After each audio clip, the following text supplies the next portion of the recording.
Splinter এসে লাগে ব্রিজের গায়েও। এছাড়া গঙ্গার তীব্র জোয়ার ভাটার টান তো ছিলই, কিন্তু ইঞ্জিনিয়াররা নাট বল্টুর বদলে রিভেট বা গজাল বেছে নিলেন কেন? কারণ হাওড়া ব্রিজের ওপর দিয়ে রোজ লাখ লাখ গাড়ি চলে।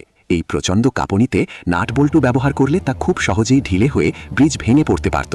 26,000 টনের এই বিশাল কাঠামোকে জুড়তে ব্যবহার করা হয়েছিল প্রায় 25 লাখ স্টিলের গজাল। এই গজালগুলোকে আগুনে পুড়িয়ে একদম লাল টকটকে গরম করা হতো। এরপর সেই জ্বলন্ত অবস্থাতেই গজালটি প্লেটের নির্দিষ্ট গর্তে ঢুকিয়ে নেওয়া হতো। গর্তে ঢোকানোর পর বিশাল হাতুড়ি দিয়ে পিটিয়ে গজালের দুই দিকের মাথা চ্যাপ্টা করে দেওয়া হতো। বিজ্ঞানের নিয়মে গরম লোহা যখন ঠান্ডা হতো তখন তা সংকুচিত হয়ে দুটো প্লেটকে এমন রাক্ষসে কামড়ে চেপে ধরত, যা আর কোনো দিন খোলা সম্ভব নয়। কিন্তু কোনো বাধাই এই নির্মাণকে থামাতে পারেনি। মানুষের রক্ত, ঘাম আর বিশ্বযুদ্ধের আতঙ্ক জয় করেই আজ মাথা উঁচু করে দাঁড়িয়ে আছে কলকাতার এই লাইফলাইন।